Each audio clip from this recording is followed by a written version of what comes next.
Good afternoon. Thank you for joining us today. We'll get started in 1 second.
Good afternoon. My name is Amira Bilal. I'm Vice President of Programs and Policy for Caregiver Action Network. I'd like to welcome you to our webinar, Honor Through Care, Bladder Cancer Support for Military Families. We really appreciate your time in joining us today.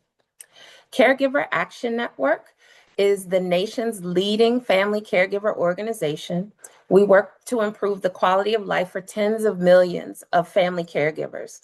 These Americans care for loved ones with chronic conditions, disabilities, or diseases. We also support those meeting the living needs of older adults. CAN serves a broad spectrum of family caregivers. This includes parents of children with significant health needs. It also includes families and friends of wounded soldiers, from a young couple dealing with the diagnosis of MS to an adult child caring for their parents with Alzheimer's disease and everything in between. We're a nonprofit organization providing education, peer support, and resources to family caregivers across the country free of charge. The format of this webinar today will be a moderated presentation showcasing the expertise of our speakers. The reason why we're presenting on bladder cancer in military families is because bladder cancer prevalence among veterans, it is the fourth highest cancer diagnosis amongst veterans, most likely due to their higher rates of tobacco use and frequent exposure to hazardous military and occupational toxicants. We also recognize that family caregivers in military families and veteran families may experience a lack of clarity in caregiver navigation in VA health systems. We realize that bladder cancer can bring unique challenges to veterans as well as the family members who care for them. So this session will provide caregivers with essential information, not only about bladder cancer diagnosis and treatment, but also about practical strategies for navigating the VA and how to support a loved one throughout their care journey. Caregiver Action Network seeks to strengthen our outreach and support for military family caregivers, and we appreciate your participation today. If you have questions throughout the presentation, please be sure to ask in the Q&A feature or into the chat, and we'll get to as many questions after our speaker presentations as possible. At this time, I'd like to introduce our speakers for today. Ms. Patricia Rios, who comes to us from the Bladder Cancer Advocacy Network. Ms. Rios is the Director of Education Advocacy at the Bladder Cancer Advocacy Network. She brings over 20 years of experience in healthcare and public health, with expertise spanning community engagement, program design, project management, evaluation, health promotion, and cultural competency. In her role at BCAN, Patricia leads the development, implementation, and evaluation of patient education programs and resources to support individuals affected by bladder cancer. She also oversees BCAN's advocacy initiatives at the federal and state level, working to elevate the patient voice and advance policies that improve care and outcomes for the bladder cancer community. I'd also like to introduce our second speaker, Ms. Leah Christensen of Christensen Strategies. Leah Christensen is a strategic healthcare leader with more than 20 years of experience advancing programs that improve outcomes for veterans, families, and caregivers. As founder of Christensen Strategies, LLC, she advises nonprofit, government, industry, and healthcare organizations on program design and implementation, operations, and federal policy, drawing on her deep clinical and caregiving expertise. Previously, Leah spent over 13 years in various roles within the U.S. Department of Veterans Affairs Caregiver Support Program, where she helped lead national policy, training, and implementation for PCA FC under the Mission Act and spearheaded the nationwide rollout of the Program of General Caregiver Support Services, which now serves more than 70,000 caregivers. She also co-led the VA's tech-enabled respite and home care pilot program and drove major public-private initiatives with the Elizabeth Dole Foundation, the Rosalind Carter Institute, and Psych Armor. Leah is a licensed clinical social worker and began her career in pediatric oncology and palliative care at Stanford Children's Health and Oregon Health and Science University. She holds an MSW from Portland State University, a BA from Seattle University, and is an alum of the George W. Bush Institute Veterans Leadership Program. She serves on the board of the Sam Day Foundation. She's also the proud daughter of a Vietnam veteran, driven by her commitment to service, collaboration, and innovation on behalf of veterans, caregivers, and families. Behind the scenes for CAN, I would also like to introduce Dakota Heath, our program and policy associate, who helped us spearhead this project, and we appreciate his leadership on this project. At this time, Patricia, I'd like to hand it over to you to walk us through what to understand about bladder cancer. And thank you for joining us today.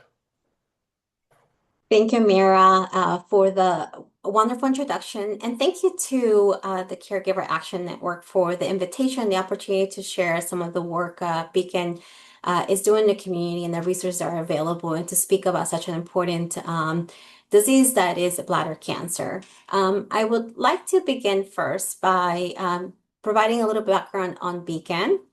So I'm gonna thank you.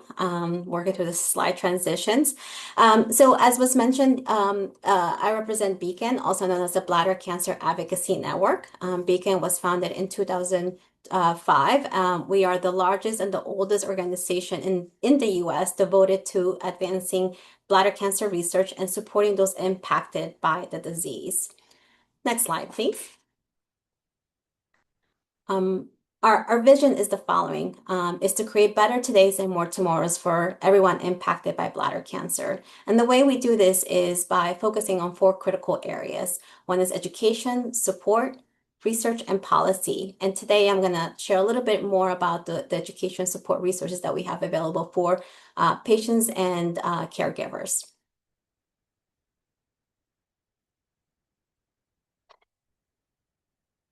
Thank you. Over the next couple slides, I'm going to focus on some basic information about bladder cancer. The information that I'm going to share is intended for informational and educational purposes only, and any medical questions or treatment decisions should really be discussed with your healthcare team. So let's begin by talking about not so fun facts about bladder cancer.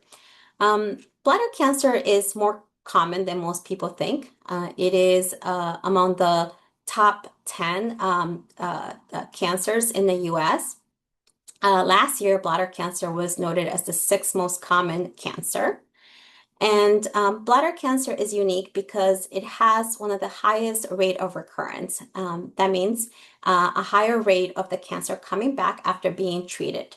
So maintaining follow-up appointments or surveillance are especially critical when it comes to bladder cancer.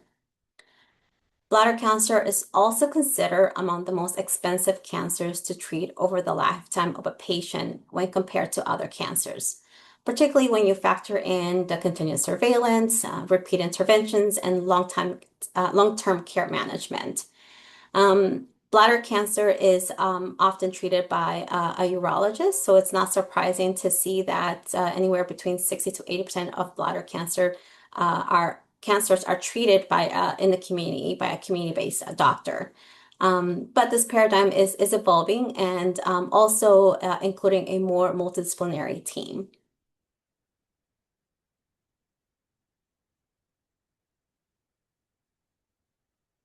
Now we're going to talk about what is bladder cancer. Bladder cancer is also known as urothelial carcinoma because it is most often begins in the urothelial cells that line the inside of the bladder. When these cells start to grow out of control, they form tumors. In bladder cancer, these tumors can remain on the surface of the bladder lining or invade the deeper layers of the bladder. As the cancer grows through the layers of the bladder, it becomes harder to treat. And so there are four major types of bladder cancer, and the four major types that I'm going to describe next are defined by how deeply the cancer has grown and where it has spread.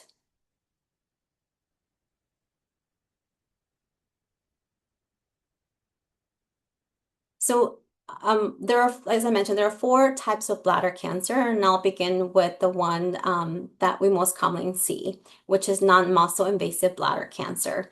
Non-muscle invasive bladder cancer, or NMIBC, refers to when the tumors localize in the inner lining of the bladder. And that means that the cancer has not grown into the muscle wall. These types of cancers are easier to treat because they haven't spread.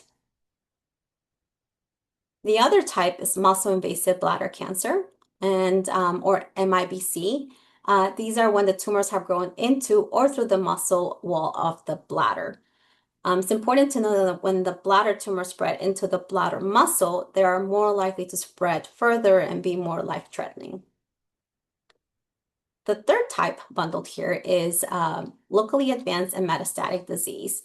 These are referred to when the disease has spread beyond the bladder to nearby lymph nodes or distant organs like the liver, lungs, or bones. Not depicted here on the slide is upper tract urothelial carcinoma, also known as UTUC, which is a rare form of urothelial cancer. It's the fourth cancer that of the four that develops in the lining of the kidneys or uterus. The uterus are the tubes that carry the urine from the kidney to the bladder. In 2026, it is estimated that over 82,000 individuals will be diagnosed with bladder cancer. Out of those, about 50 to 70% of those will be non-muscle invasive bladder cancer, 20 to 33 muscle invasive, 4 to 13 metastatic and advanced disease, and UTUC, upper tract urothelial carcinoma, make up about 5 to 7% of cases. And we'll go to the next slide.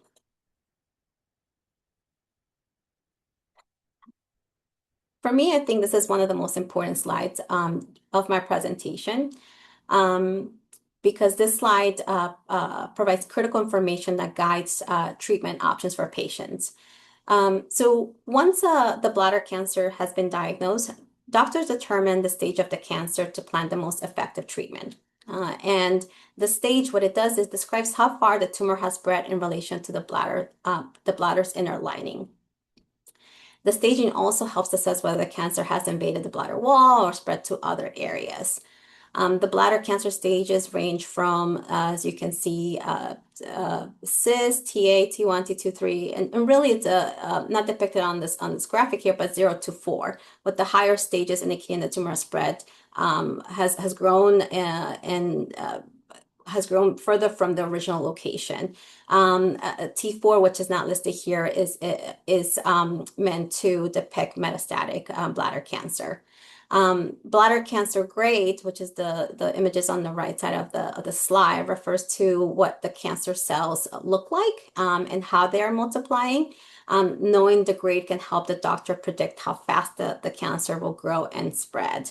And usually a doctor may refer to the grade tumor as either low grade or high grade. But numbers can also be assigned between 1 and 3, and 1 being the low grade and 3 being the high grade.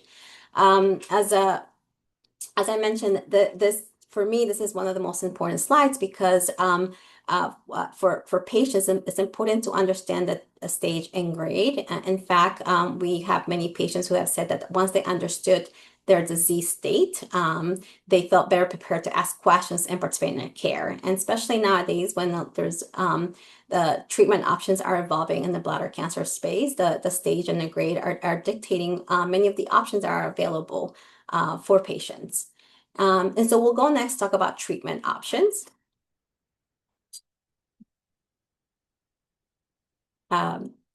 So when it comes to bladder cancer, options can vary depending on the type, stage, and grade of the cancer. And so the slide lists some of the major treatment categories for bladder cancer, and I'm not going to go into each of these, but I did want to just highlight that there are different treatment options available, and it is important to discuss this with your physicians to determine what is the best treatment plan for you. And to do that, I want to introduce you to a tool that we have on the BCAN website on the next slide that really allows you to compare what your diagnosis is and look at what treatment options are available based on your diagnosis, right? Looking at, again, that stage and the grade and which of the 4 types of bladder cancer you have. And so I encourage those who are listening today to really take some time to look through that. And these can also be conversation starters, with the doctor or the healthcare team around what treatment options are available out there, but also allows you the opportunity to learn more about the treatment options that are currently available for bladder cancer, which is not only surgical. It covers like intravesical therapy, which are therapies are medicine inside the bladder, and then systemic therapies, which are treatments that impact the whole body, as well as clinical trials. So we'll go to the next slide, please. I think one of the most common questions we receive is, why did I get bladder cancer? And while we don't know the answer to that, we do know a couple of things, and that is that there's certain risk factors that put certain groups at higher risk of developing cancer, and we know that certain also groups are more likely to get bladder cancer. So those individuals that have a history of smoking are definitely at a higher risk of bladder cancer. In fact, half of all bladder cancer cases have been linked to smoking. And people who smoke are 2 to 4 times more likely to develop bladder cancer than non-smokers. Occupations, certain occupations, because of the toxins the individuals come across due to their occupations, can certainly elevate risk, and veterans are among them. And one of the reasons why we're having this conversation around the managing bladder cancer. In fact, among veterans, bladder cancer is the 4th most common type of cancer because of Agent Orange and burn pit explosion, other toxins that they've unfortunately been exposed to. Bladder cancer is most common among older population. The average range for bladder cancer is 72, though that does not mean that those that are younger, we still see bladder cancer in younger populations. Similarly, it is most common among whites, but again, all groups are impacted, but again, most commonly among men and an older population. Although we see this most commonly among men, women are also we see the women are disproportionately affected by bladder cancer, or rather they face more disparities because the bladder cancer is most likely to be diagnosed later at more advanced stages.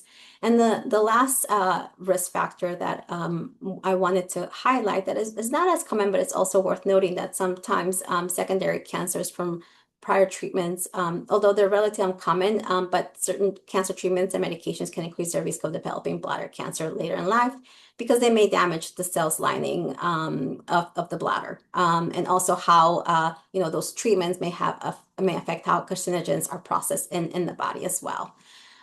So let's talk about some resources available to support patients and caregivers through this journey. And what I'm going to do, I'm going to focus first on the educational tools and resources we have on our website. And we have plenty, and all of them are listed here. But what I want to highlight is the image on the screen, which is our bladder cancer basics that I have been told many times over and over again by patients that this is sort of like the one thing that saved their life, because it provides all the information they need in one booklet, helps them understand their diagnosis. And we realize there's a lot of new terminology when it comes to bladder cancer, and it helps to familiarize what those TURBs, TURBTs, cystoscopies, and all this new terminology. And we have a companion to the Bladder Cancer Basics, which is the Bladder Cancer Basics Tips for Caregivers as well, to help caregivers support their loved one. In addition, and all these resources are available on our website.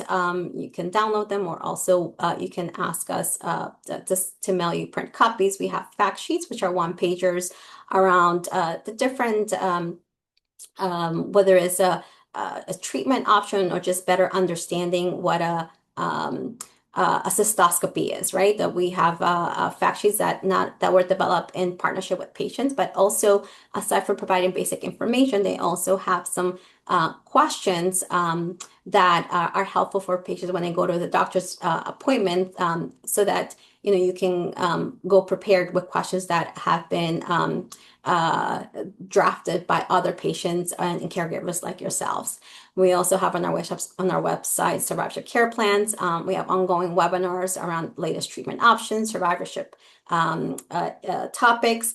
I mentioned the treatment matrix earlier on, and we also have a clinical trial dashboard. As I mentioned, that clinical trials are a treatment option, and being able to see what kind of clinical trials are available to you, because oftentimes these may not be presented as an option. And as an empowered patient, we want to encourage you to also do some homework and have this conversation with your provider. I'm going to rush through the next slide, which talks about our support resources. Again, they're listed here and also available on our website, but anything from a peer-to-peer matching mentoring program to a support line to our patient summits. We want to make sure that anyone who is diagnosed with bladder cancer does not feel alone and knows that there's a community here to support, whether it's the patient or caregiver. And so what you're seeing on the screen is a picture of our walk to end bladder cancer from actually a week ago in California. And so I'm going to go to the next page. We have a couple more walks left this month, since it is Bladder Cancer Awareness Month. So I encourage, if anybody's willing to join us, you're invited, and check those out. And the last thing that I'll say before I conclude is that we have a very dedicated page on our website that is specific to the veteran community. And it includes resources from navigating the VA, from the PACT Act to webinars to a podcast for veterans and families. And the link is also on the slide. And so I'm gonna conclude by saying thank you for your attention and the opportunity again to be here, and to be able to share that BCAN is here as a support for everyone who's been impacted by bladder cancer. And my email address was provided on the initial slide, so please feel free to reach out if you have any question about the resources I shared. Amira, back to you. Thank you so much, Patricia. I realize it was such a wealth of information. We appreciate your presentation. And thank you for highlighting your veteran-specific resources that you have on your website and through your organization. That's a very good pivot to our next presenter, Ms. Leah Christensen, who will walk us through navigating the VA system and accessing support. Leah, thank you for being with us today. Thank you, Amira, and thank you to the Caregiver Action Network for this opportunity to be with you. It's a true honor to be able to share information with this community that's very near to my heart. I need to start with just a quick disclaimer here. This presentation is for informational purposes, and I'm not affiliated with or representing VA. All descriptions of VA programs and services are from publicly available sources and are not considered official VA statements. But with that, we can go ahead and dive in. I wanted to start just by sharing a little bit about how VA is structured, because knowing how it's set up can be helpful as you navigate VA. So you can see the Department of Veterans Affairs at the top. And this is where that cabinet level position is, and what I kind of like to think of as the overarching umbrella of VA. And then that department oversees the three administrations: the Veterans Health Administration, and that's the VA healthcare part, the National Cemetery Administration, and then the Veterans Benefits Administration, which is who manages most veteran benefits outside of what's considered healthcare. If we go to the next slide, I just want to share a few key points to remember about VA navigation. And I probably don't really have to tell those of you who receive care at VA or who have, but it can sometimes feel like a really big system to try to navigate. And there are several people in my life who currently work or have worked within it who, when they're seeking benefits or care for the veteran in their life, have needed support to navigate the various systems within VA. So I share that because I want you to hear that if you struggled with, or if you currently are, it's not you. It's just a really big system to navigate. And that's why it's important to know that you can advocate for yourself and your needs, and it is helpful to do so. And I'm going to give you some information today to help you with that. The key is really to learn about those resources that are available to you and then really tap into them because they were built for you. And then finally, I just want you to know that you're not alone because there are people at VA and in these organizations that you just heard from now and others that I'll share who care about you and they want to support veterans and caregivers and are available to help you. So the first resource I want to share with you within the Veterans Health Administration is the social work department. So as a social worker myself, I know that social workers can be very resourceful and can help you get the care and the support that you need. You can see a list here of the ways that they can help you, like assisting with accessing care, helping link you with resources both at VA and in the community, and then by providing information about VA benefits and helping you know how to apply for those various benefits. They can also assist you with information about other community and government programs. We can go to the next slide. Social workers are trained in communication and in collaboration. So we know how to help with communicating with your healthcare team, including engaging in those goals of care conversations or with care conferences. For example, if you're seeing multiple providers within VA, they can try to help pull together the teams and make sure everyone's really clear about a treatment plan. They can provide case management and brief counseling as well. We can go to the next slide. Another resource that I want to share that's available to caregivers of veterans is the VA Caregiver Support Program. So a few things that are important to know. Every VA has a caregiver support program team, and you can find your local team with the link that will provide you here. This team can help you as a caregiver find the support that best fits your individual needs. There's also a caregiver support line that you can call to learn more about available services, to help you navigate any barriers you're experiencing and accessing care, and can even provide some supportive counseling. And you can see the number here for the Caregiver Support Program and the hours of operation here.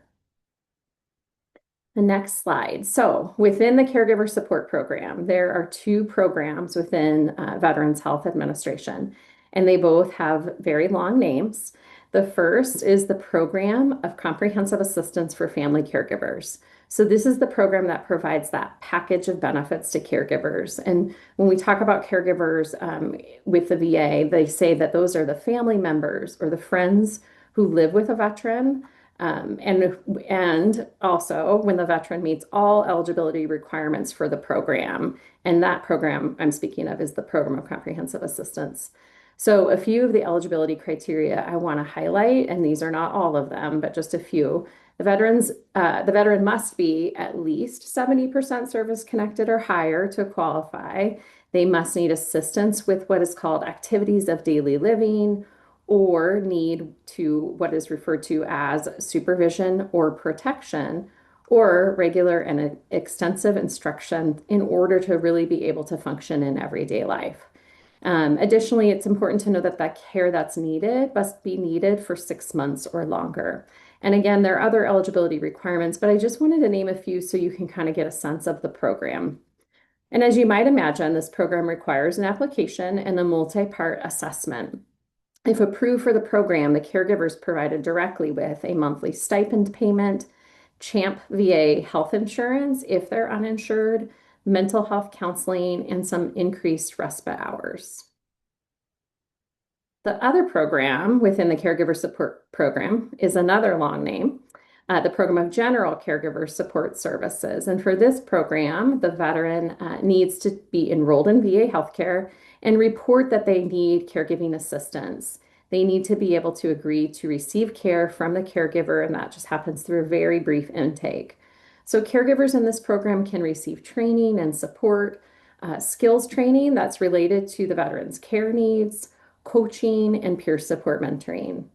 This program can give caregivers a community of other caregivers to really help decrease that sense of isolation that many caregivers will tell us about. So it's important to know as well that unlike the other program of comprehensive assistance, there's not an application for this program. You can just reach out to your local caregiver support program team and enroll. If we go to the next slide, I'm going to share a potential benefit that could be available to you. And this one is through the Veterans Benefits Administration, and it's called the VA Aid and Attendance Benefit. And to qualify, you can see here at least one of those bullet points must be true. So just briefly, the veteran needs another person to help with what we talked about before, those activities of daily living like bathing, feeding, dressing, or the veteran has to stay in bed all day, spends a large portion of the day in bed because of illness, or the veteran is a patient in a nursing home related to a disability, or the veteran's eyesight is limited, and those specifics are listed here. So again, this is a financial benefit that could be available, and the application can be found online. We have the form number listed here, VA Form 21-2680. So there's sections of this form that you complete and a section for the veteran's healthcare provider to complete and then submit. And if needed, your social worker can help you navigate this one as well. The next slide, another program that could be available and of support to you is the home health program within VA healthcare. So if eligible for this program, it can provide a home health aide, so someone to come into the home to assist, and or a skilled health home care aide, and or respite care in the home. So respite's a service that can pay someone to come provide care to a veteran in the home while the caregiver, for example, takes a break or needs to go to an appointment or run an errand. I'm also sharing here a respite tool that was created by VA to help caregivers really think about the various types of respite, the importance of respite, what it can look like, and really what a caregiver might want their respite for. Sometimes we get caught up in the tasks of caregiving and kind of lose yourself in that process.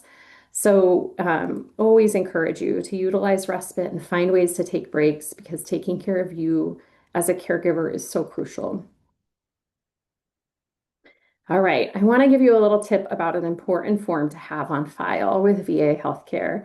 And this is what we often refer to as a release of information form or an ROI, maybe another way that you've heard it referred to.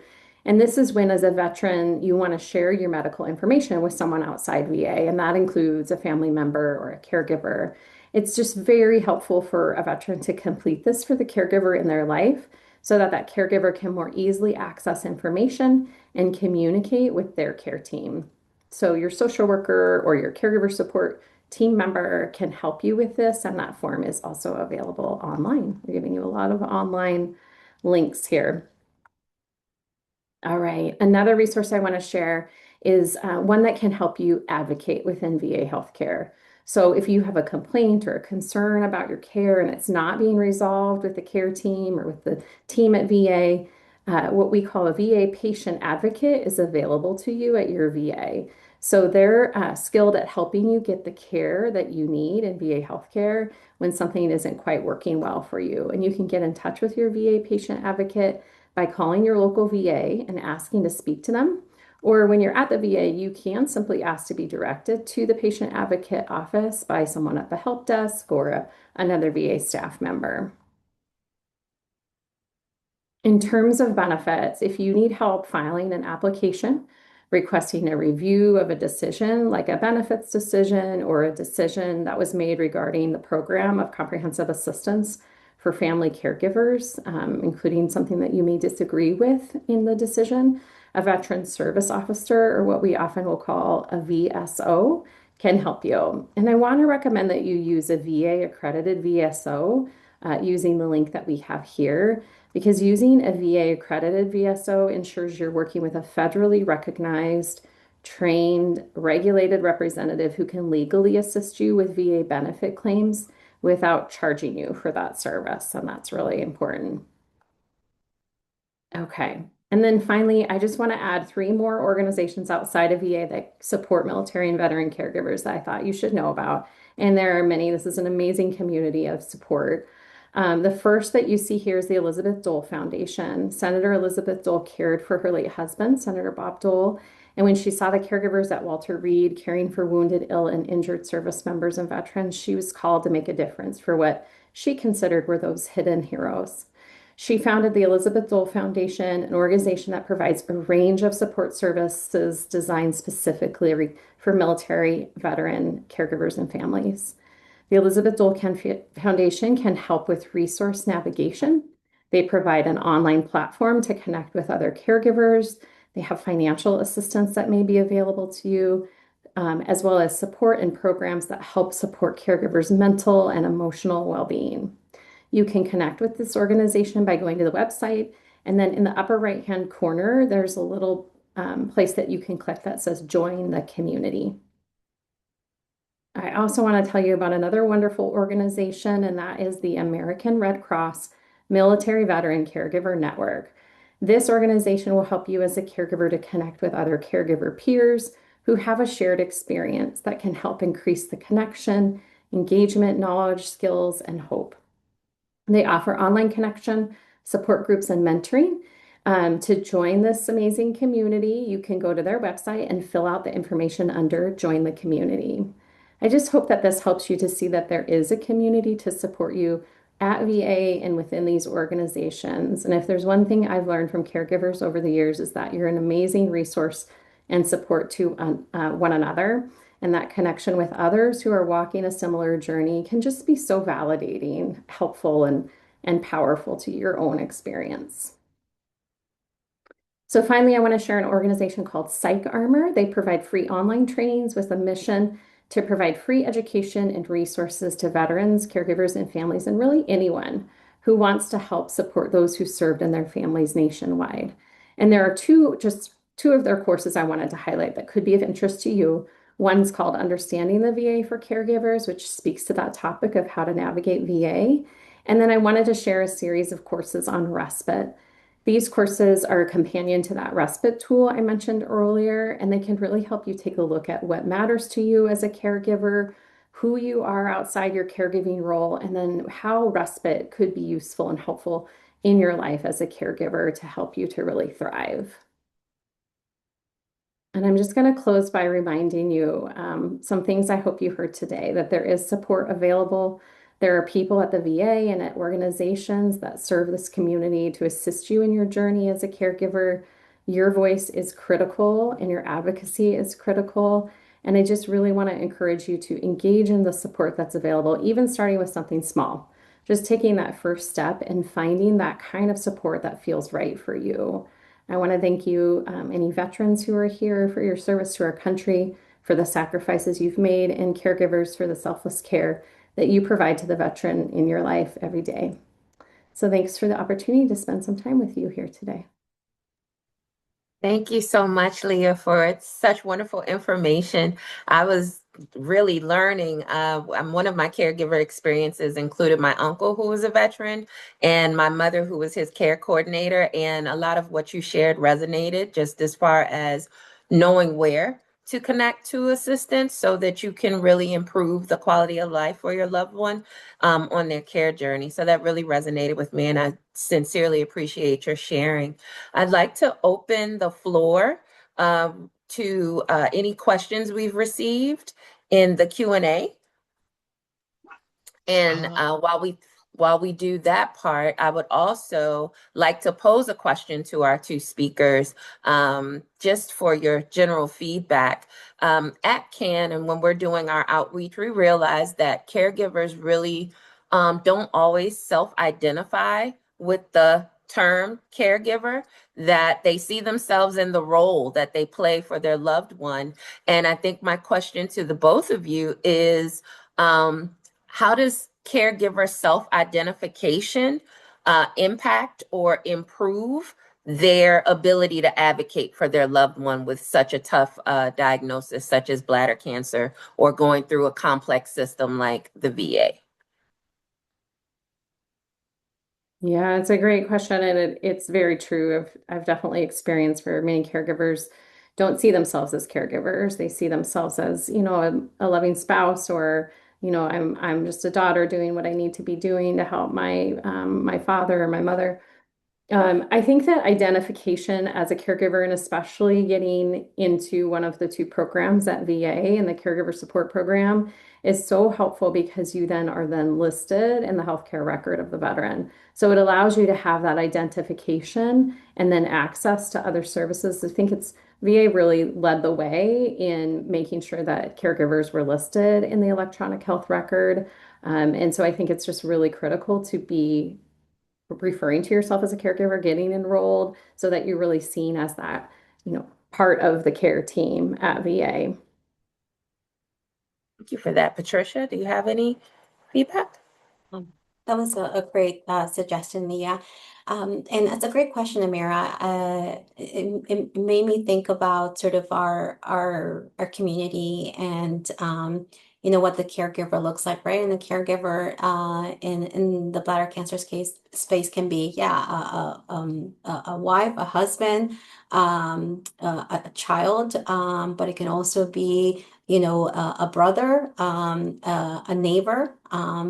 And so that becomes a critical resource in helping patients navigate, particularly as they're, trying to understand this very complex disease. And so I think sometimes, the term, we've actually asked our community on what they prefer in terms of like terminology wise, is it caregiver or care partner? Mhm. And so I think it depends who you're speaking to, right? Because I think sometimes if it is a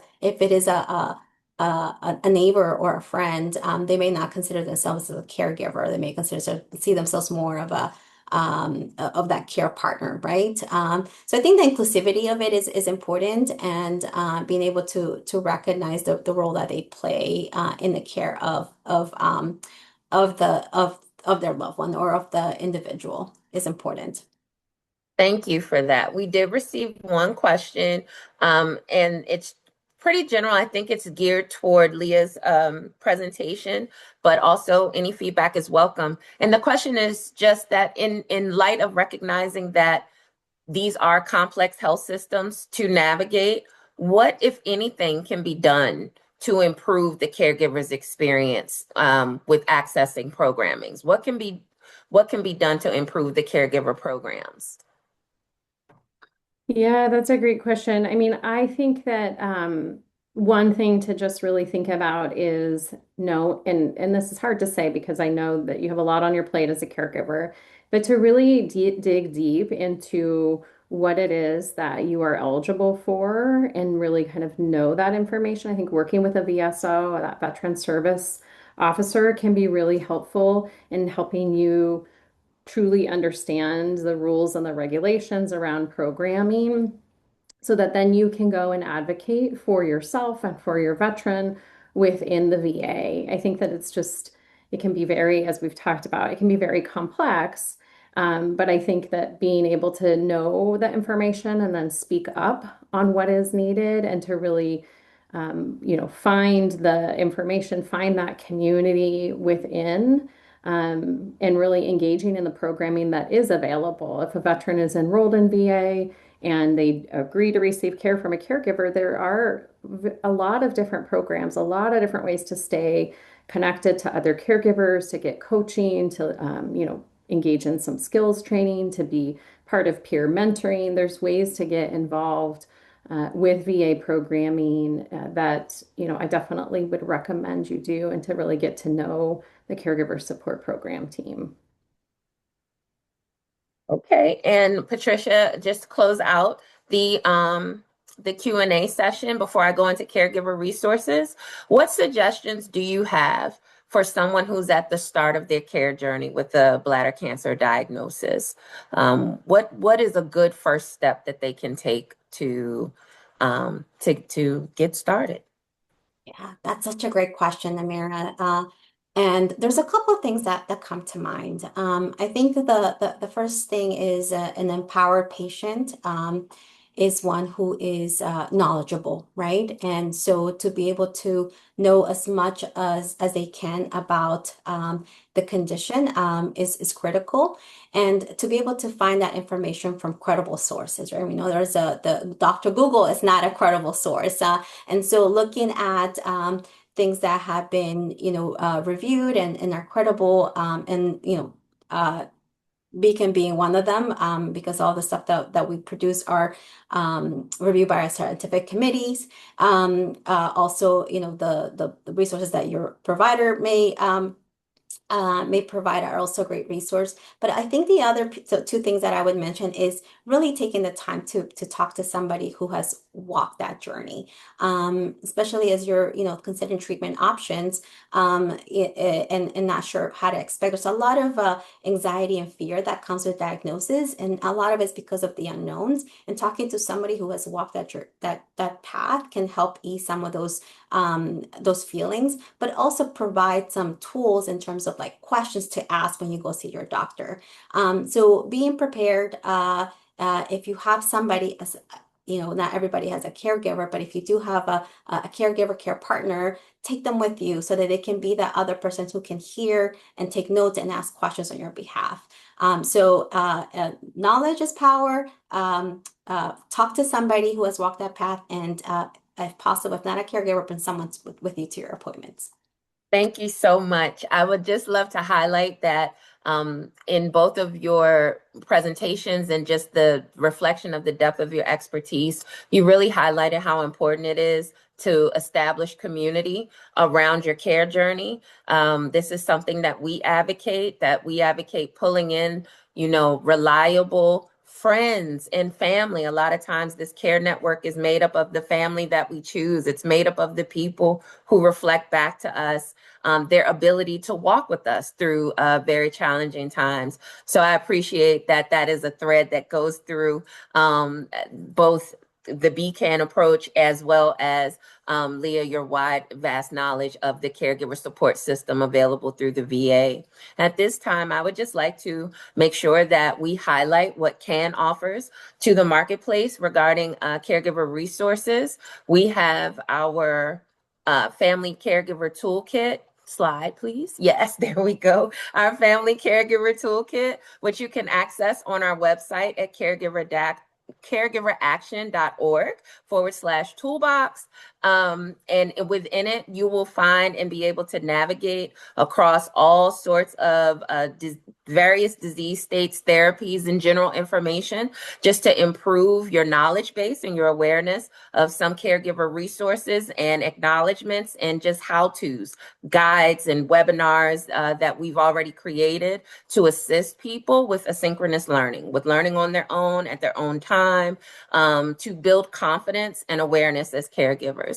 We also have our National Caregiver Help Desk, which you can reach by dialing 855-227-3640. We've also included the links in the chat. The help desk is available not 24 hours a day. I believe it's 7 a.m. to 7 p.m. But it provides a resource to speak with someone to assist you in the moment where you might be experiencing a high level of difficulty or just need assistance with navigating caregiver resources in your local area. We partner with a platform that assists with getting you connected to your local resources to help stand up your care plan and help answer some of your questions. And finally, you can find Caregiver Action Network.